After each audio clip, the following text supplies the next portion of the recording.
Greetings and welcome to the 2023 State of the City presented by the City of Greensboro. Please turn your attention to the screen.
For the delivery of the State of the City address, please welcome to the stage the Honorable Mayor Nancy Vaughan. Hello, and welcome to Piedmont Hall. It is so good to see a full house. Each time I attend an event here, I'm reminded how amazing this space is. Isn't it a great venue? It is one of our many city assets. Thank you for taking time out of your busy schedule to spend part of the day with us. I'm thrilled to be on this stage and have to say the energy in this room is contagious. I have to admit it's been very exciting to host the first ever State of the City. Given all that's going on in Greensboro, I think the theme is most appropriate. Vision, innovation, progress. As the mayor of this great community, I'm proud to say we are realizing the vision of all that Greensboro is and is yet to become through innovation and progress. You might be asking, what is our vision for Greensboro? It wasn't that long ago during our annual strategy meeting, my fellow council members and I agreed on a vision statement, which reads, Greensboro will be a community with endless economic opportunities and an exceptional quality of life. When you unpack that and drill down defining the vision, it simply means we want the foundation of our city's economy to thrive on the success of our small business community and corporation whose headquarters are based here, but also the homegrown talents of our startup entrepreneurs in our various incubator programs. Needless to say, this is a constant challenge to meet the needs of each and every constituent.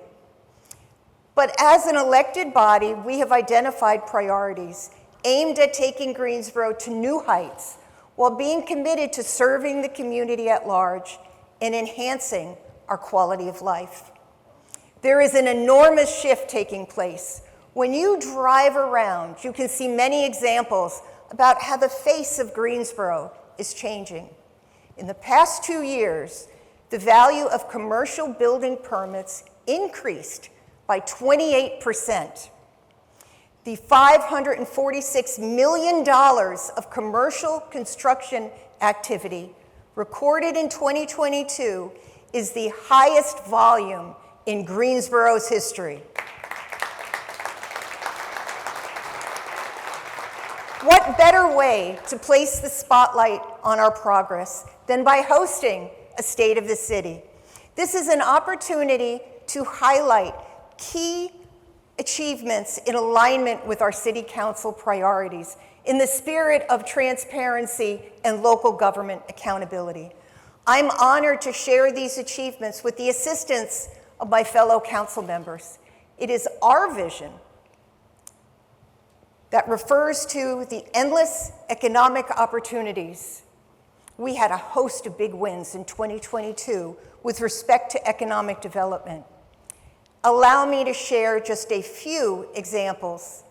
LT Apparel Group, which is based in New York City, chose the Gate City for its new distribution center.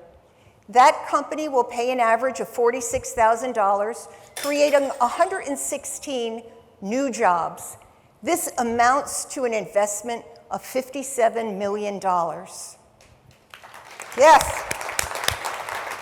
RPM Wood Finishes Group set its sights on Greensboro for a new state-of-the-art research, development, and innovation center of excellence. The facility will occupy nearly 60,000 square feet of office and lab space on Thorndike Road. The employees will earn an average of $75,000, creating more than 50 new jobs. This project amounts to an investment of $20 million and will also include a partnership with NC A&T State University to offer internships. This multi-million-dollar investment confirms Greensboro is attracting top-notch companies. This center of excellence is another major landmark as we continue to expand our city's research and development footprint.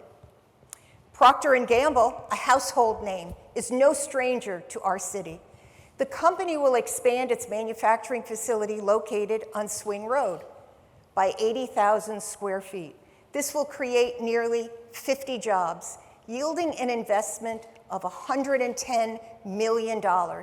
This expansion is a prime opportunity for Greensboro and Guilford County to add quality jobs as we enhance our advanced manufacturing portfolio.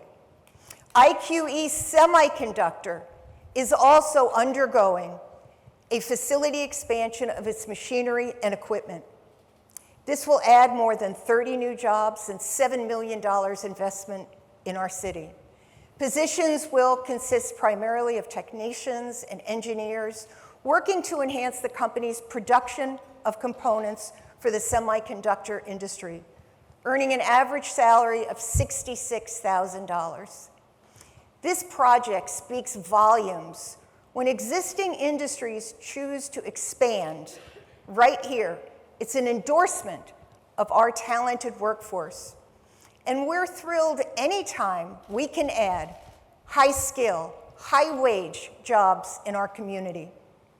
The company will continue to recruit from North Carolina A&T, UNC Greensboro, and Guilford Technical Community College. I've told you that we've scored some major wins.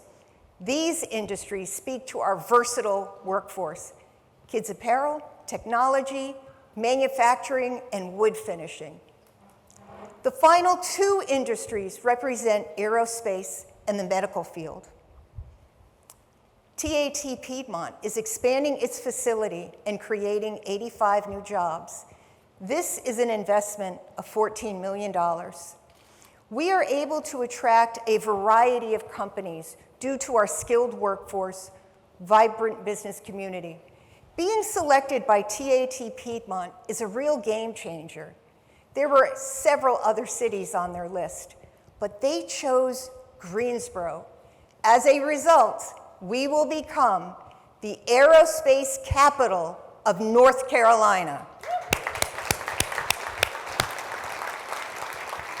Last, but certainly not least, on this short list of economic development achievements is ChenMed. The city received a $300,000 grant from the North Carolina Department of Commerce for a rural building reuse program. ChenMed is investing $1 million to establish a primary care medical center for seniors who participate in Medicare Advantage. This 8,200 square foot building on Westgate City Boulevard will be renovated, creating 30 new jobs, paying $90,000 a year. If this snapshot is any indication of our economic development forecast, I feel confident saying that the state of our city is very strong. In fact, with such a record number of commitments in 2022, it seemed logical to coin the term Greens booming. Greensboro and Guilford County's talented workforce will continue to attract growing companies, since we provide access to more than 100,000 college students to help feed that talent pipeline. This boom in business doesn't just happen. While we were guided by our vision statement, we're also guided by the city's comprehensive plan titled GSO 2040. I'm extremely proud to say that this plan received the 2022 Daniel Birnbaum Award presented by the American Planning Association. Let's give our planning department, led by Sue Schwartz, a round of applause. This plan outlines how we should grow in the next 20 years, and it's recognized as the innovative leader in comprehensive plans, providing a national example of how planners work to make our communities better, stronger, and more resilient. GSO 2040 is the result of input captured during a number of public events, various speaking engagements featuring nationally known development and planning experts from several of the city's department. In addition to following an award-winning plan, it takes a village to entice companies to come here and stay here and inspire existing companies to expand. Take a look at all of the partnership that the city relies on to keep our economic development wheels turning.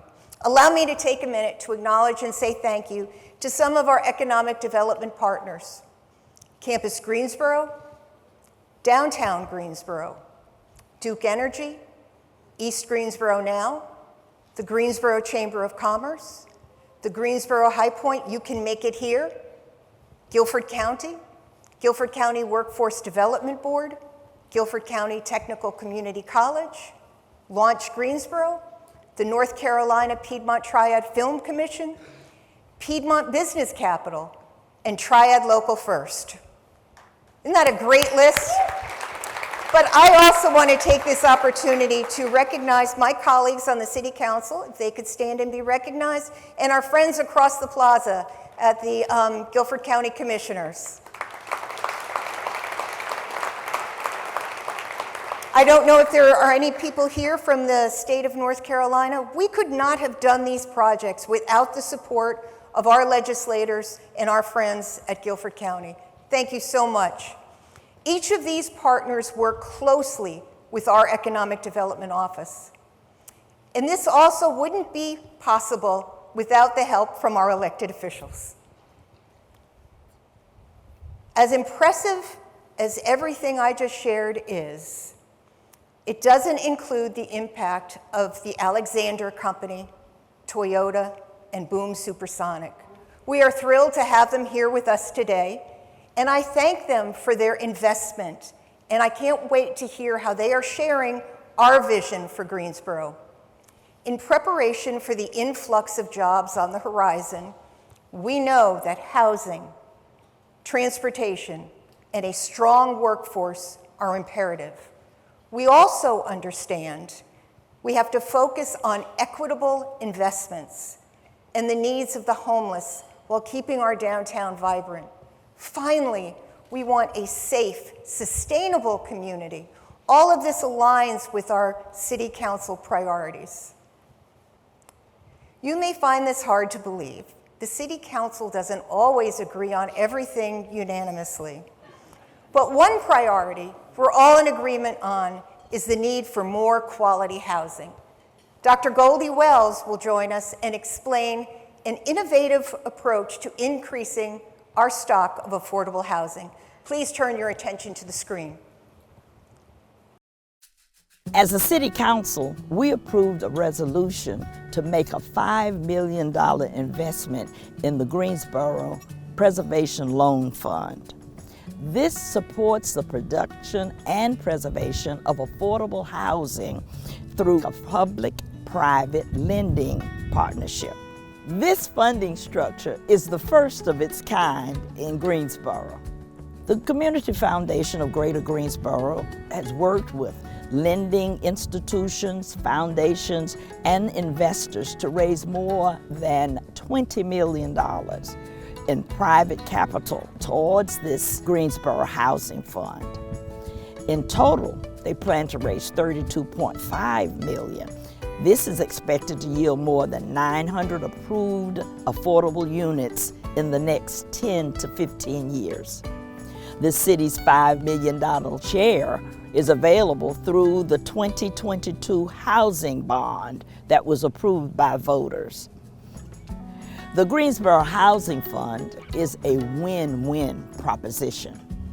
It will provide low market rate loans to developers who will build affordable housing projects in Greensboro, which will in turn grow our housing stock. On behalf of the City Council, we thank the Community Foundation of Greater Greensboro for the generous partnership on this journey.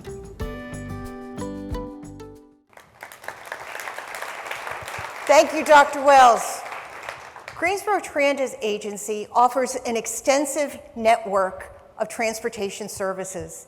GTA taps into technology you can get from point A to point B. Ride Connected allows you to navigate GTA services on your mobile phone, your tablet, or your desktop. Real-time bus tracking options include the Google Transit app, the GTA Tracker, and the TransLoc app. Councilmember Tammy Thurm maps out more progress we're making with mobility and transportation. As Greensboro coins the term Greens Booming, we want to continue providing first-rate transit services and keep in lockstep with the latest trends in transportation. Greensboro Transit Agency, or GTA, is charged with planning, scheduling, and performance monitoring of all GTA transit operations. Last year, GTA introduced its new brand to reflect the city's future focus, which is Ride Connected. As a proactive response to our anticipated growth, the city manager recognized the need to expand the responsibility and reach of the Public Transportation Division. This resulted in him establishing the Transit Department, which will be led by the newly created position of a Transit Director. This role will be responsible for citywide transit planning and transit management activities. Additionally, the Transit Director will provide leadership to the GTA management team and develop long-range public transportation plans. One such plan is the Mobility 2045 plan, which will retrofit Greensboro's public transit network. The plan will guide Greensboro's vision for public mobility and future investments into the Greensboro Transit Agency to make Greensboro a car-optional city by 2040.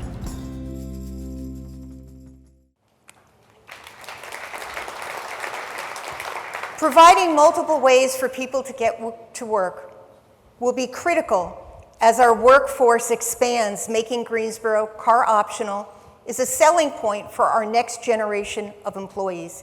Councilmember Hugh Holston takes us on a tour of the Emerging Workforce Career Center designed by our youth, which gives them a high-tech career center with resources at their fingertips. It was a bright and sunny morning last June when Guilford Works celebrated the official opening of the NC Works Emerging Workforce Career Center in downtown Greensboro.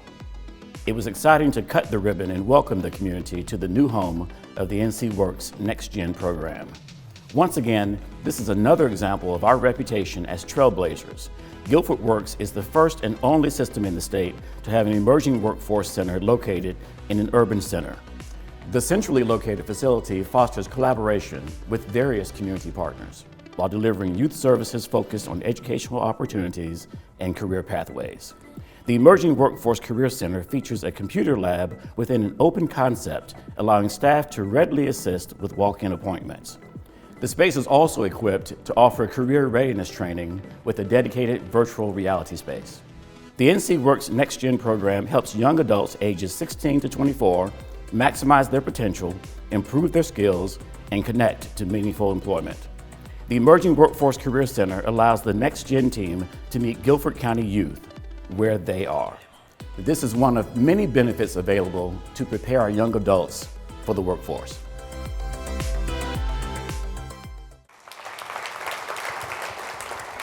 For those seeking to work with the city, Council partnered with our state reps to pass Senate Bill 292. It authorized amending our charter for the creation of a small business enterprise program, which should increase small business participation in city contracts. Additionally, in partnership with the Greensboro Chamber and East Greensboro Now, we've hosted a retail academy last fall. Let's explore recruiting new retail options in Greensboro. Councilmember Sharon Hightower details several other examples to highlight our commitment to equitable investment.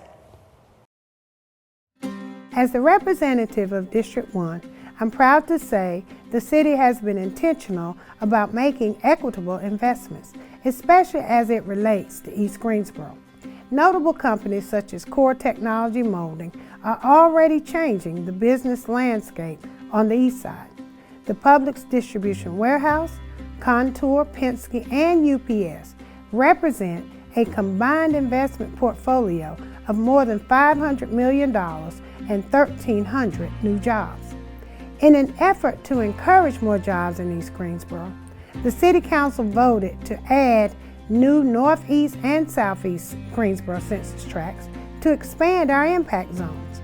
These areas are selected based on economic distress and demographic data reported by the Census Bureau. Eligible projects may receive up to an additional $500 for each new job filled by someone who lives in an impact zone.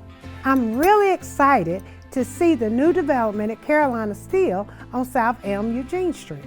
The city has designated $2 million of ARP funds to the Nussbaum Center for Entrepreneurship to redevelop the space.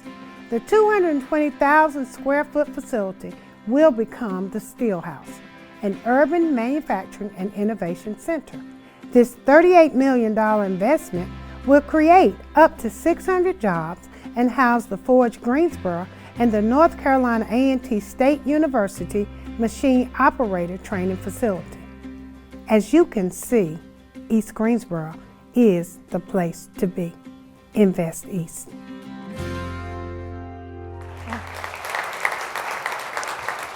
Last year, approximately 6,900 potential housing units were planned on more than 1,900 acres to be annexed within the city limits. This represents multifamily and single-family dwellings. As we promote quality growth throughout Greensboro, we're also addressing the harsh realities of homelessness. Councilmember Nancy Hoffman explains how we're laying the foundation and thinking outside the box. The Doorway project is considered an interim housing solution to address the needs of our homeless neighbors. I'm proud that this pilot community is creating safe shelter in District 4, which I represent. Greensboro is the first municipality in North Carolina to deploy this innovative housing solution. In fact, there are nearly 10 other municipalities across the state following in our footsteps as they also realize the importance of this model. A total of 30 pallet shelters have been assembled to accommodate 60 people. This was a critical resource during the record low temperatures that we experienced during the holiday season. The site accommodates persons with disabilities with appropriate slip-resistant egress and ADA-compliant restrooms are available on site. Pallet shelters have an expected lifespan of 10 years, and when not in use, they will be disassembled and stored. The project truly represents a team effort. I commend the Housing and Neighborhood Development Department for collaborating with their fellow peers from planning to construction with oversight from the City Safety Manager. Greensboro should be proud to pave the way for an innovative approach to temporary housing.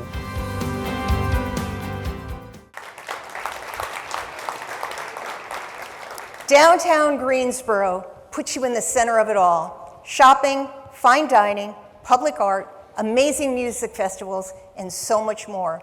The borough is generating a buzz, attracting all walks of life to the center city.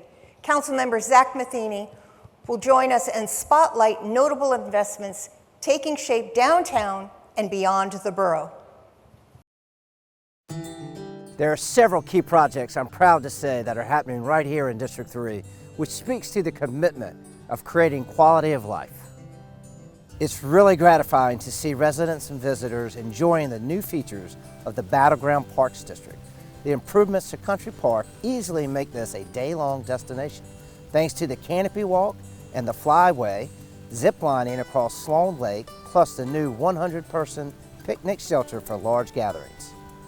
Stay tuned for more exciting things in downtown, including empty storefronts like the Downtown Railroad Depot at 400 South Elm and the exciting plans that are in store for that 123-year-old building. The partnership with the North Carolina Railroad is another example of public-private investment in our community. The site is eligible for federal and state historic preservation tax credits, which we plan to take full advantage of. As for what's new downtown, I continue to be blown away by how tremendous the Tanger Center exceeds expectations for not only the plays and shows that it hosts, but for the restaurants and activity of interest by many businesses wanting to locate downtown. In its first year, the Tanger Center hosted over 431,000 patrons, 200 events, and 89 sold-out shows. The inaugural Broadway season set an industry record of more than 17,000 season ticket holders for a new venue. Another addition to enhance the downtown experience is the Borough, the social district ordinance that City Council adopted this time last year. This allows alcohol consumption throughout designated areas during certain preset times, but with guidelines to ensure overall safety. This has been a tremendous asset for our retailers in getting folks strolling through the sidewalks. We're striving to make downtown inviting for everyone, and the best is yet to come.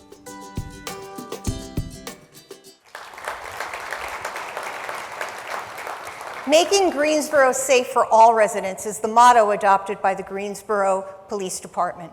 Achieving this involves the community's willingness to partner with our police. As a result of efforts by GPD to form community coalitions, we've noticed a violent crime trending down in our city last year. Councilmember Mary Kay Abuzuader will tell us how GPD is incorporating technology to introduce an innovative approach to citizen engagement. In this day and age, when we hear so much about holding our police officers to a higher standard, I'm excited about the public survey tool being used by the Greensboro Police Department. Blockwise will capture concerns, attitudes, and public trust in our police. The survey will appear on mobile devices and gather responses in English and Spanish.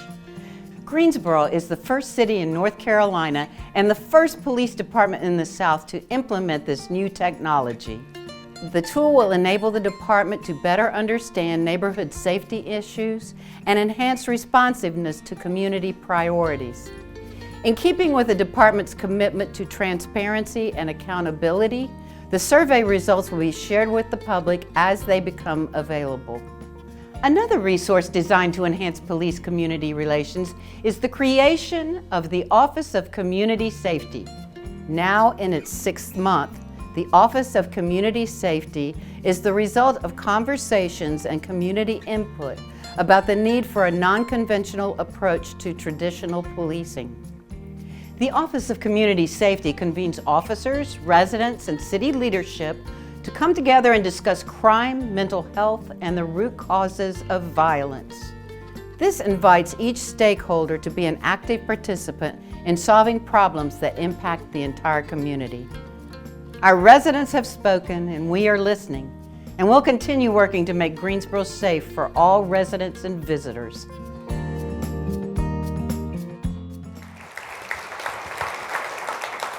Safety extends beyond the boundaries of policing. Making responsible decisions today about reducing our carbon footprint is the key to making our tomorrow safer for future generations. As you're about to learn, sustainability is near and dear to Mayor Pro Tem Yvonne Johnson's heart. The Office of Sustainability and Resilience was established 9 months ago. Additionally, the city hired its first Chief Sustainability Officer to manage various sustainability initiatives as they relate to city government, policies, programs, and initiatives. The office is responsible for helping city departments become more environmentally focused while helping the community support environmental, economic, and social sustainability. I'd just like to mention that when I was mayor in 08 and 09, I initiated the start of the Sustainability Commission.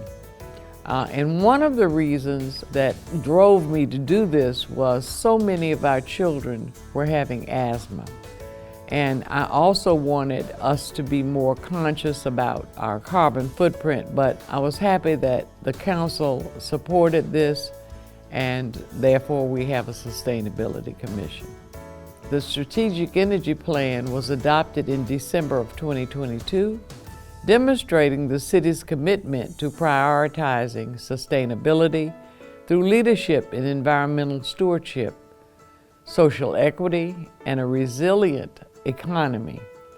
The Chief Sustainability Officer also manages actions that will reduce the city's carbon footprint in order to become more resilient to the effects of climate change. And we all know that we have had big surprises in climate change all over the world.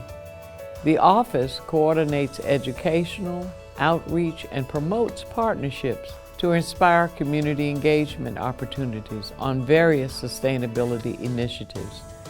Greensboro is LEED Silver certified, but we are working to bring home the gold or Platinum LEED certification by 2025, and I know we can do this. With the creation of this office, we are well on our way.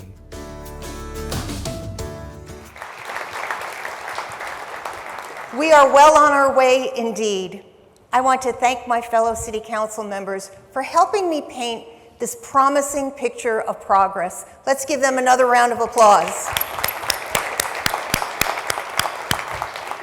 I hope this has given you a clear indication of the state of our city. It is strong, prosperous, and proves we are progressive. As your elected body, we are committed to staying laser focused on these priorities to bring the vision for Greensboro to fruition. Now, I've got a little pop quiz for you. On your seats, there should be a card. When you hear the right answer, if you would just wave the card in the air.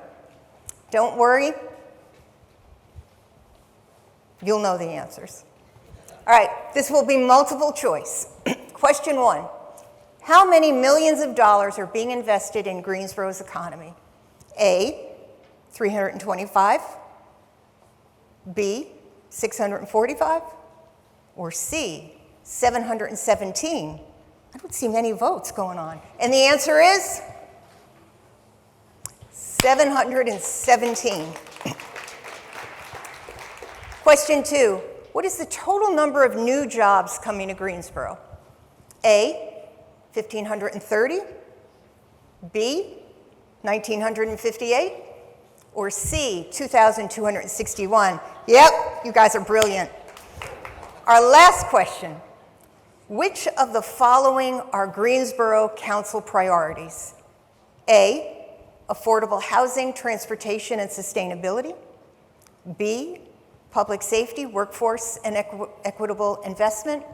Or C, homeless assistance and downtown investment? Or D, all of the above? All right, we have such a smart audience here. Thank you so much. Again, this exercise was intended to reinforce the major financial workforce investments taking shape in Greensboro. Thank you for your participation in this pop quiz. Now, to lead the panel discussion portion of today's program, please welcome to the stage Greensboro City Manager Taiwo Jaiyeoba. Tai? All right, good afternoon, everyone. It's good to see all of you here today, although I also appreciate those who are not able to be here in person, but they are watching online. As you can truly see, and as you've heard from our mayor, it's truly an exciting time to be a city manager. I mean, based on everything that Mayor Vaughan has shared with you today, there is no shortage of projects for me to manage. Now, I'm not complaining. I mean, that's job security for the time being. On a more serious note, though, I hope you're as energized as I am about the synergy behind our theme today, vision, innovation, progress. And our panelists actually are a reflection of this theme. I'm looking forward to the discussion that we're going to have with them as we do a deeper dive into the next steps that our city will embark upon as it relates to industry, housing, and workforce. So please join me in giving a warm Gate City welcome to our panelists. Welcome to the stage, Sean Suggs, Toyota, North Carolina. Joe Alexander, President of Alexander Company. Dave Voss, Development Project Manager of Printworks. Chris Taylor, Vice President of Boom Supersonic. And of course, I'd like to welcome back our Mayor, Honorable Mayor Nancy Vaughan. All right, I'd like you to take a moment to learn a little bit more about each one of these companies and the role that they play in our city's future. So let's take a moment. Toyota North Carolina became a reality in December 2021. That's when the auto giant announced plans to invest more than $1 billion to construct an electric vehicle battery plant at the Greensboro Randolph megasite. This project will create 1,750 jobs. In August 2022, Toyota announced it will make an additional investment of $2.5 billion and 350 jobs. Production will start in 2025. In preparation for this tremendous addition to the community, in 2015, the city committed to extend water and sewer service to the megasite. The city is conducting a land use study and industrial site analysis along U.S. Highway 421 to identify infrastructure, public services, and other resources needed to support development spurred by the Toyota facility. The Alexander Company led the $54 million massive renovation of Printworks Mill. This site represents one of the few remaining historic textile icons in Greensboro. Printworks, Revolution, and White Oak made up Cone Mill's textile empire, which provided the industrial backbone of Greensboro in the early 20th century, creating the Mill Village. The adaptive reuse of this 470,000 square foot building offers apartment homes, ample parking, retail space, and climate-controlled self-storage facilities. This development supports the city's goal of increasing affordable housing. An impressive 143 of the 217 apartment homes are set aside for those earning less than 60% of the city's median household income. Last but certainly not least, Colorado-based Boom Supersonic is preparing to build a manufacturing facility at Piedmont Triad International Airport, also known as PTI. Boom Supersonic anticipates creating more than 1,750 jobs by 2030, expanding to more than 2,400 jobs by 2032. The company is developing a supersonic commercial aircraft that will fly from New York to London in half the time of a traditional jet. PTI will set the backdrop for the Overture Super Factory, which is Boom's state-of-the-art manufacturing facility. Boom's project is expected to grow the state's economy by at least $32 billion over the next 20 years.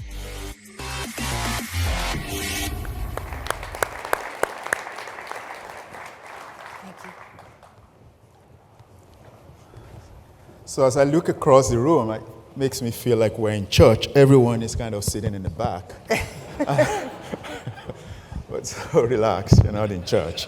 But I've got a few questions for our panelists today, and I'll start with each one of them and just kind of have us take a deeper dive into some of the things that the mayor has shared with us during our speech, but also some of the things that we've known about Toyota, about Printworks, and also about Boom.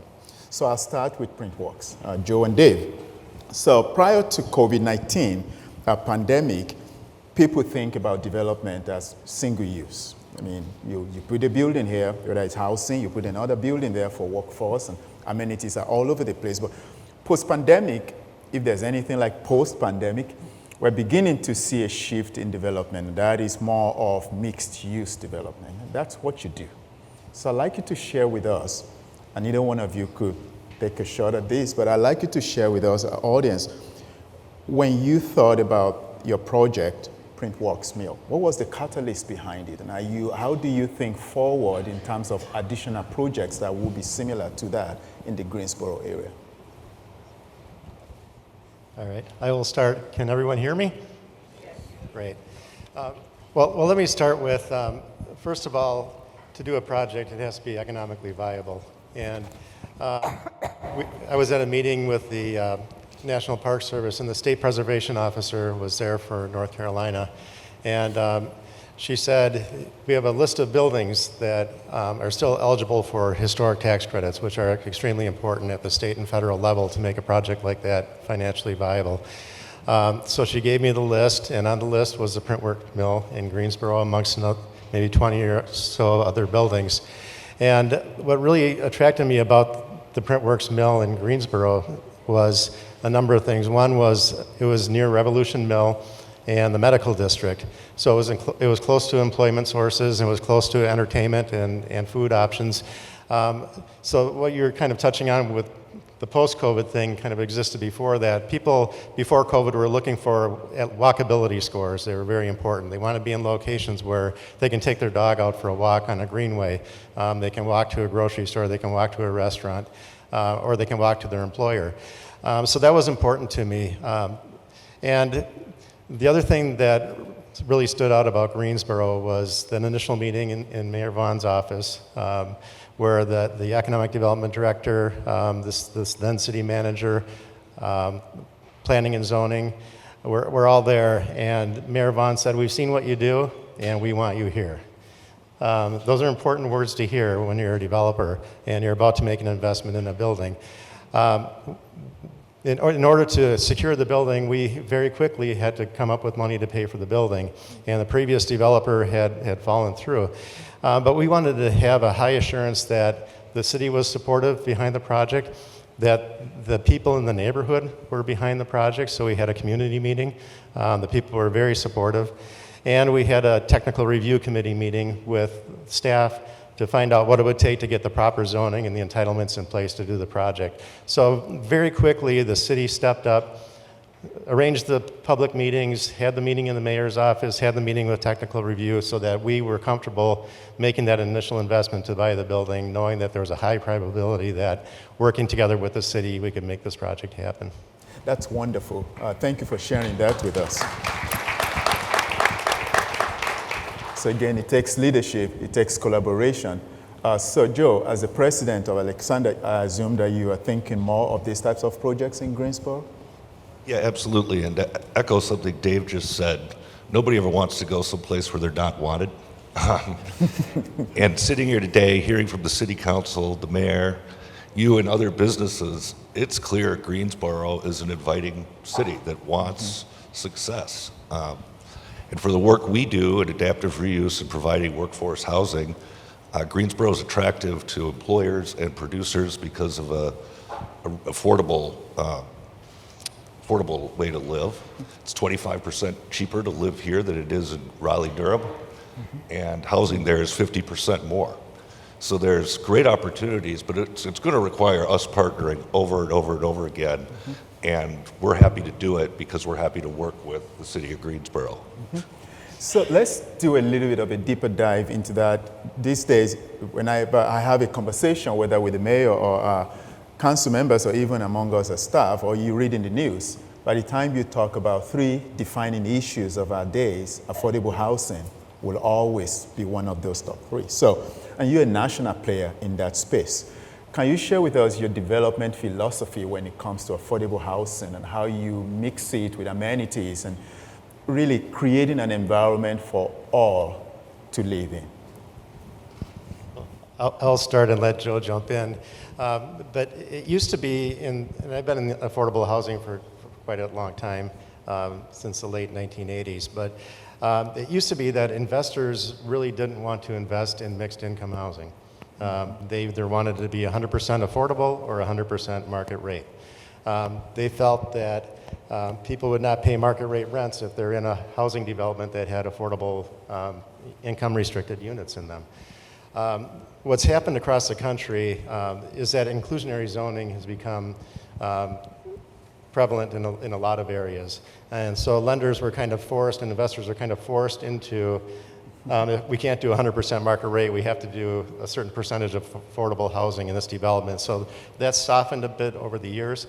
And then another change that has happened is that they've changed the rules on affordable housing so that you can do income averaging in a project. So where it may have used to been that you had to set aside 40% of your units at 60% of the median income, you can now set aside some at 40, 50, 60, 70, and 80% of the median income. So you can serve a wider variety of income ranges. But we found it's really the quality of the product that you're putting out there. You've seen the slides of Printworks Mill, the other historic adaptive reuses that we do. If you provide a really good quality product, we get the top end of the market rate rents along with the affordable housing because the product is so good and it's so well managed, and that's really the key. Great, thank you. So the mayor during her speech connected the dots for us with regards to housing, but also workforce. So I'm going to touch on that with both Sean and Chris. Toyota chose us. I like to think that people choose us. What attributes of our city did you see, of our region, that made you attracted to the Greensboro area, especially workforce related with job seekers?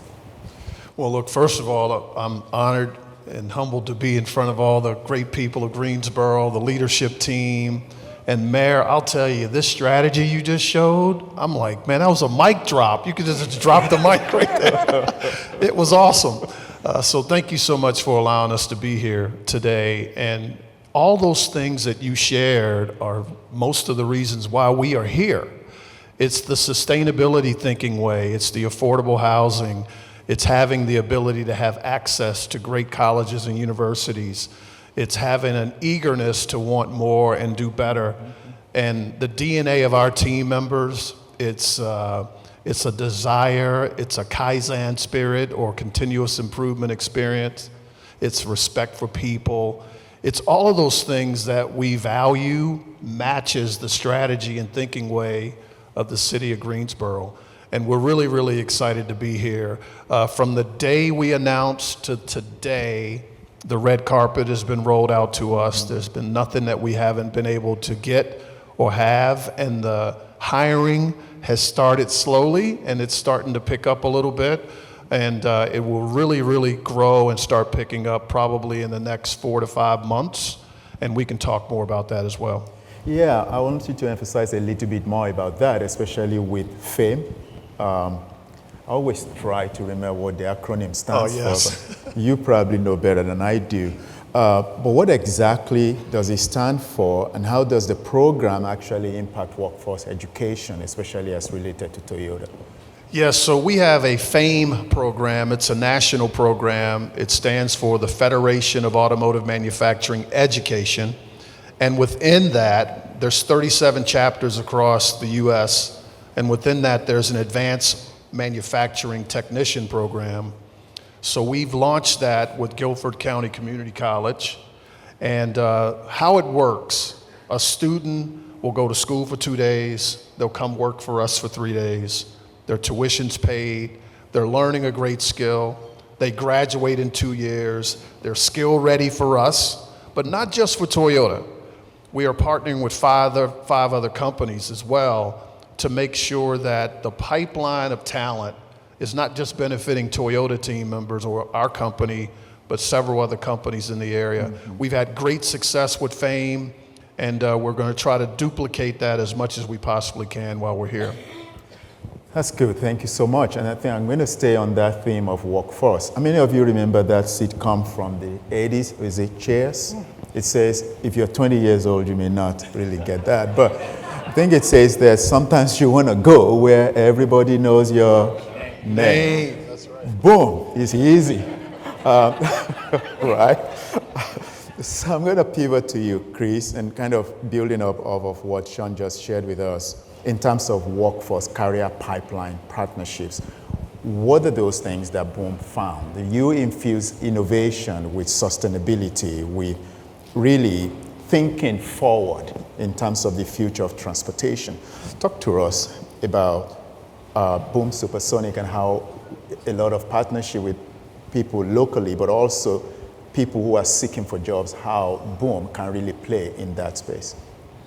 So the first thing that you can thank your team for is you have an amazing airport. Yes. And those folks were instrumental in showing us what is available in Greensboro. So when we came here, and what we've been doing in the last few months is talking to all the colleges and universities and community colleges in particular in the area to understand what's out there, what's happening here, and how can we plug into that. North Carolina A&T obviously has some very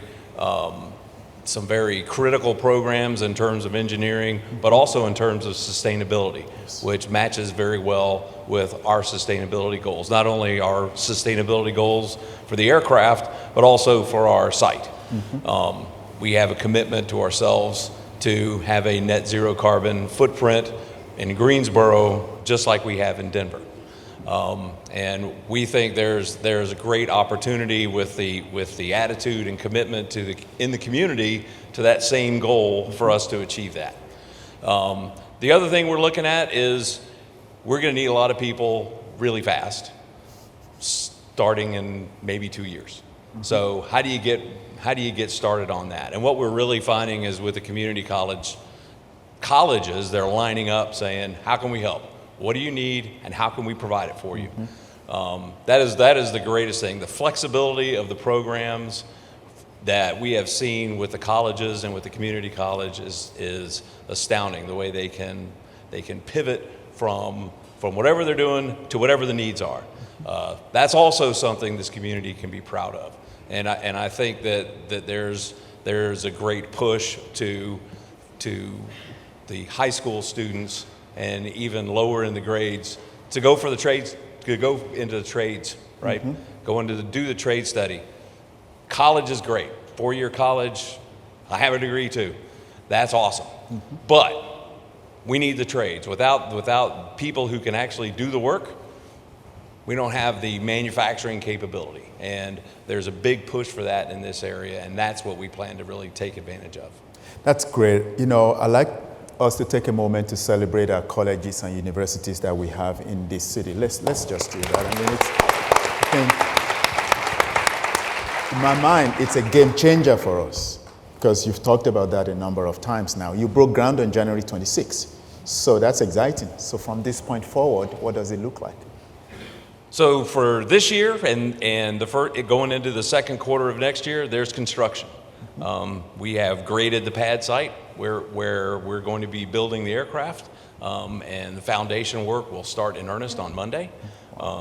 Sometime in early summer, you'll start seeing steel go up, steel be erected, and with us taking occupancy in the second quarter of next year. Once we get inside the building, that's when the fun begins. We begin laying out the workflow for real, right? Right now it's all notional. We've got design drawings, we've got that kind of thing, but you're going to get on the floor, we're going to walk the floor, we're going to tape things out, and we're going to understand really the scope of what we're doing, because it's huge. That's true. Huge. Yeah. So we're real excited about being able to do that, and While we are doing that, we will start receiving in our tooling, our drill system. We can come in, we will be drilling a lot of holes over the next couple of years, just drilling holes, trying to understand how the equipment works, how the cutters behave, and how we're going to program our tooling to support that. And then our positioning systems will be coming in after that, and we will spend several months practicing, because the last thing we want to do is do something bad with the tooling once we have it. So that leads us into being able to start assembly production for real at the end of 2025. Wow, and after that, we'll roll out our first aircraft in 26 and be ready for first flight in 27. And with the helpful cooperation of the FAA, get through our certification program by the end of 2029. We will talk positively about that. That's really good. That's a good segue, because if I'm driving a Toyota car, it would take me about 4.5 to 5 hours to get to Atlanta, I think. So the question... 10 minutes. So the mayor and I were standing over there, and we thought, from here to London will be like 3 hours and 30 minutes. I mean, okay, so the question on my mind is, how do I get on that flight? Yeah. Well, what we really have to do is sell aircraft to our customers, the airlines, and that gets you the opportunity to buy a ticket. The real goal, though, is we want to make a supersonic flight available to everybody. Yeah. Now, obviously, it's that coming out of the gate is going to be a little more expensive, but and while the airlines set the pricing, we are designing the interior space and we're designing the performance characteristics so that airlines can operate our aircraft profitably at a business class experience for a business class fare that's comparable to what's on a subsonic flight now. So we've been out testing the market and talking to travel agencies, talking to potential customers and talking to business travelers, and we are finding that there is a market for paying the same amount of money to spend less time on the airplane. That's great. Well, so Mayor Vaughan, back to you. Your leadership and, of course, the work that our wonderful staff have done to kind of work with you over the last several years have brought us to this moment. So your State of the City speech was really a celebration of sorts, connecting our successes in different areas, but we know there's more to be done. Mm-hmm. So as a city, what should our residents look forward to in terms of building that city for them? We've touched on assistance to homelessness, we've touched on housing itself, we've touched on transportation and workforce, but can you give us an idea, kind of a teaser of what our residents should look forward to? So doing a State of the City, I think, is pretty bold. I mean, it's great to get up and be happy and proud about events that have happened in the last year, but we also know that we're going to have to follow it up next year. And we've talked about what we want to do looking forward. So this creates an accountability between our city council with each other and with city staff. We've talked about the need for housing, working with the county on how we can get more affordable housing. We need attainable housing at every single price point. On our task force for homelessness, we have said that we are going to house 250 people by the end of October. That's a pretty lofty goal, but certainly with partnerships like we see up here, we know that we'll be able to do it. Workforce development is something that is very important to all of us on council. All of these announcements are great. For every job that Boom and Toyota creates, there are 5 more spin-off jobs that come along with it. But we, City Council, we want the people who live in Greensboro and Guilford County to fill those jobs. It won't be a success for us if people come in from other areas. So our goal is to make sure that we reach out to our entire community and make sure that they have the skills they need to compete for these jobs. One of our goals is to raise the per capita income. Yes. And certainly having employers like this helps us do that. So I think we have created a certain amount of accountability today when we've said the things that we want to do in the future. I see next year when we're sitting here, we're going to be able to say, we've achieved this and we've achieved this, and what does phase 3 look like? So we set expectations. You use Absolutely. 2 words that I like to really throw out this question to anyone who wants to jump in. You said bold, and you also said competition. As we're sitting here right now, there are other cities that are thinking forward too, 5 years, 10 years, 15, 20 years, and we definitely don't want to be left behind. You've all been to big cities, Dallas, Denver. How do we maintain our competitive edge as a city? How can we, with the support of the city and the bold initiatives that our council and leadership have, how do we maintain that? What have you seen elsewhere in terms of how we as a city can maintain our competitive edge? Feel free, jump in. Yeah, I'll start if that's okay. I think one of the critical points that everyone in the audience and we experienced today was a vision and a mission and a roadmap. You know, all of us have probably lived in a lot of different places across the country, and we rarely see a defined plan like was shared with us today. A defined plan. We're going here, and this is what we'd like to do to get there. So that's really important. Now you got to work the plan. You know, it just can't be words. You've got to work the plan now. And I think the second thing is keep working collaboratively, and the teamwork that you've all displayed today, that'll take you a long way. I think that would be the two things that I would say. Great. Follow your vision and your mission and your plan, that's excellent, and keep the collaboration going. Thank you. And in addition to that, the collaboration with the industry. It's one thing to get us here, and once we're here, we want to be part of everything as we continue moving forward. So what do we need, and how do we communicate with you to tell you what we're looking for and what we're going to need next? Mm-hmm. Those are big things, and together we can bring all of those things to bear here. Great. Joe, Dave? Yeah, I would echo that. It's remarkable to be in a community and watch the city council and the mayor all agree on at least big ideas, maybe not the details. But these are bold goals, and they're great. And you know, don't run away from an affordable cost of living. It's going to help attract jobs, and folks like us will be here to help find a way to support those folks with decent quality housing at any income level. Keep at it. You guys are, the city of Greensboro and the people of Greensboro are doing a great job of reaching towards those 2040 goals. Mm-hmm. At our strategy session, we set out a number of goals, and one was to be the most business-friendly community in North Carolina. And why that's so important to us is so that we can reap the benefits of these investments and that there will be more to come. Putting our people to work and making equitable investments throughout the city of Greensboro is very important to us. We want everybody to be able to share in the prosperity.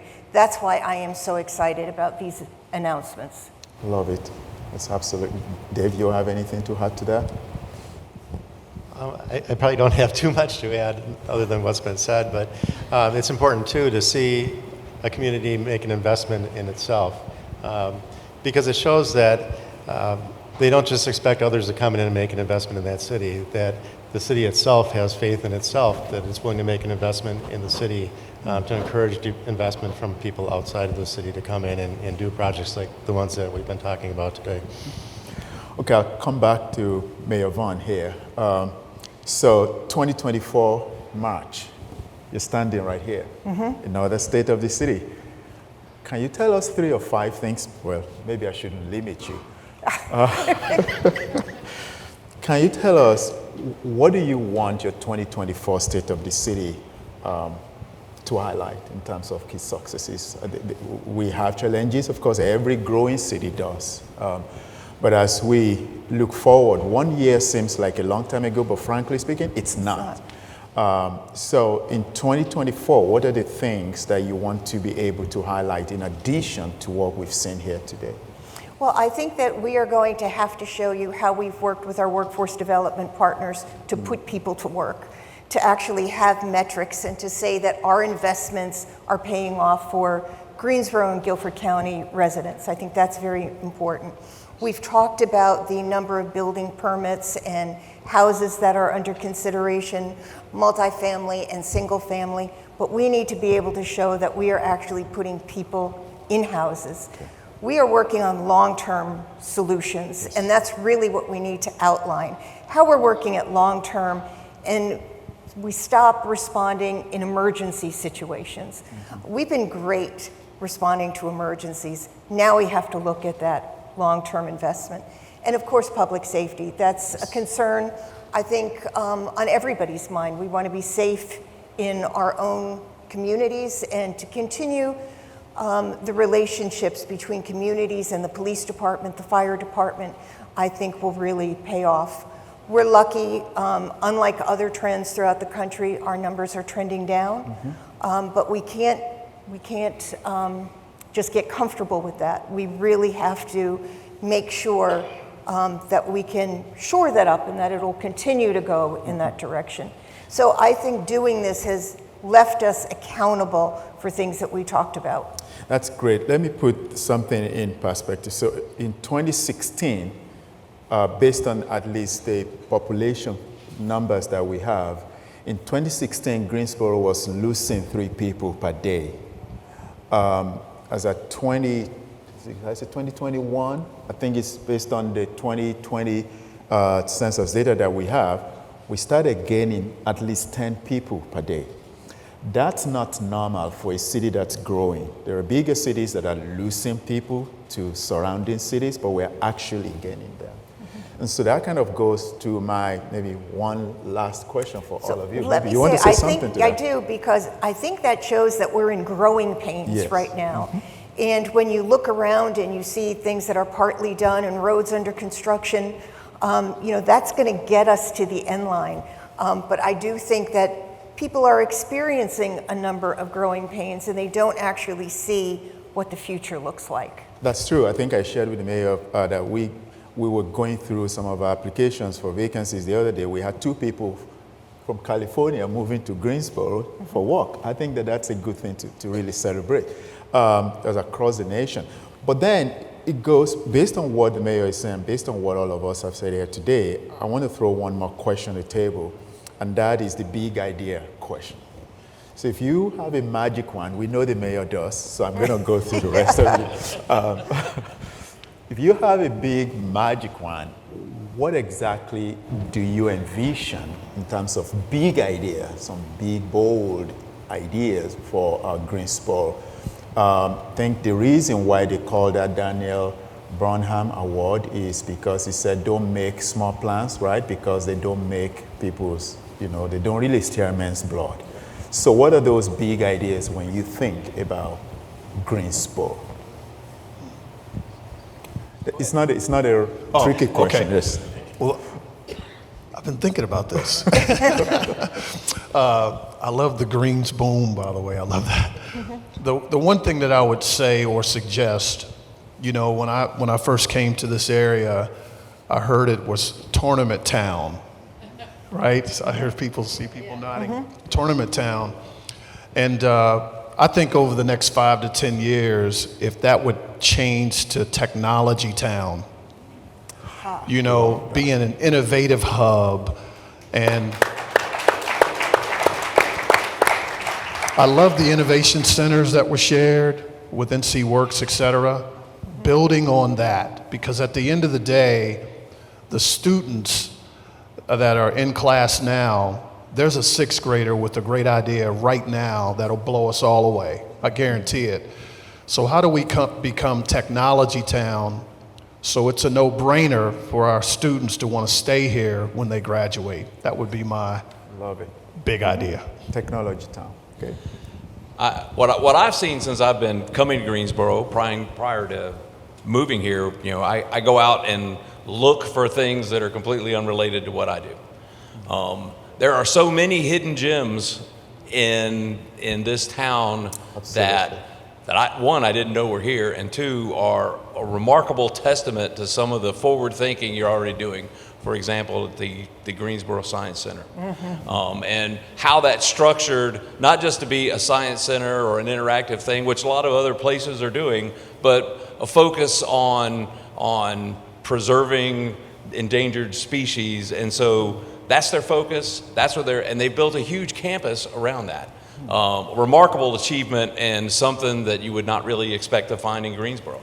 So how do you keep that going, and how do you encourage more of that kind of thinking? There's a little tiny restaurant downtown, Chez Genet, a little French place that hires differently abled people and focuses on having them enjoying real, meaningful work, and paying them for their real, meaningful work. A unique concept among all the restaurants that have servers out there. And I've been there a couple of different times over months. The young lady who served my wife and I last October was still there. She was very memorable for just how she behaved and how she went about her work. I can't wait to find out what else is out there. So how do you guys find those kinds of things and make sure the rest of us know they're there? That's a big thing. There's lots of great innovation going on in this town. It's not just related to industry or technology. And that makes a well-rounded community as well. That's wonderful. That's great. No, I would challenge everyone to look at the urban landscape. In the 5 or 6 years that I've been visiting Greensboro, I can tell you Elm Street has gotten a hell of a lot more interesting than it was. Push that, take advantage of it. People want to live here because it's a great town with great entertainment and quality of life. I would push that little slice of urban feel to help attract an even more diverse workforce and population base. Yes, Dave. No, absolutely, I echo that. I mean, you think of cities that have really cool places, right? You have Broadway in Nashville, you've got King Street in Alexandria. Every city has that defined space and defined street that everyone wants to go to. So the people that are here for tournaments, you see them all the time in the hotels with wet heads, and the swim teams, and you see the baseball teams that are coming here. They want to have a place that's really cool. They got that cool factor. But just as importantly, or maybe even more importantly, than holding those people here for extended periods beyond their tournaments, is that the people that these people need to hire. The millennials, the next generation that'll be coming. Joe, you know that generation, the Gen Zs or whatever they. I don't know anything about Gen Z. We don't have our marketing person here, but whoever comes after the millennials, they want to have cool places like that. And you want to attract those people into your city, keep them here, hold them here so they're not leaving. And then there's the empty nesters like myself, us old people. You want to keep us in your cities too, and we like the same things that the millennials like. We like to go to restaurants, we like to go to shops, have that walkability, have a really cool place that we can just not even make a reservation. You just know there's going to be something down there. So we're just going to go down to Elm Street and find some place to grab a bite. That's great. Anything you want to add to that, Mayor? Well, I think it's great to hear how other people see us. Yes. And it certainly tells us what we can do a greater emphasis on, because we do have great gems throughout the entire city of Greensboro. I think if you're bored in Greensboro, you just don't have a pulse, you're not trying. Because there are lots of fun, affordable things to do. And I like the idea of Tech Town. That's beautiful. I also heard technology, but also preserving what we have. So that's very important. For those of you who have seen the Black Panther, if you haven't, you got to go watch it. Wakanda, right, is a mixture of technology and preserving the old. And I think there's a way cities can do it. The cities that keep people, the cities that attract people, find a way to build innovation and mix it with tradition without losing their authenticity. Well, before I hand off to the mayor for closing remarks, I'd like to say I've truly, really enjoyed my time on this stage with you. Thank you so much, for investing in Greensboro.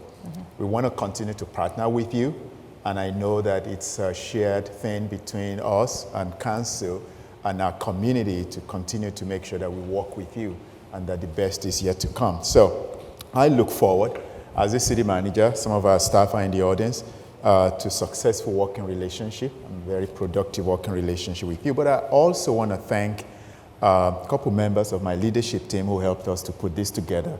Carla Banks, who is our Director of Communication.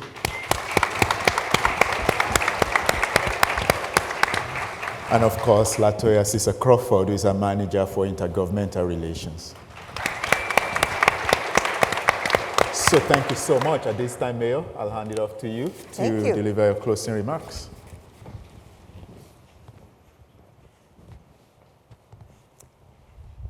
Ty, thank you for moderating this robust discussion. It really was a lot of fun. And thank you to the audience for attending our inaugural State of the City. I'm thrilled to share the stage with three major contributors to our city's future growth possibilities. On behalf of the City Council and our entire community, I say thank you. Thank you for being in Greensboro.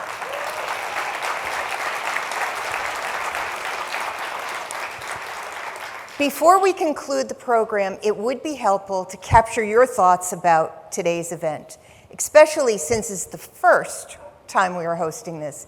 If you turn to the back of your program, there's a QR code link for some feedback. I'd appreciate it if you take some time and answer a few questions so we can plan for next year. Also, if you knew somebody who wanted to attend but couldn't, let them know that they can watch the recording of the event available on the City of Greensboro's YouTube channel. Yes, we do have a YouTube channel. I want to give a shout out to Henry Scott, the owner of Carpet One by Henry. His company graciously loaned the beautiful rug for today's event. Thank you for your support. Thank you. This concludes the 2023 Greensboro State of the City.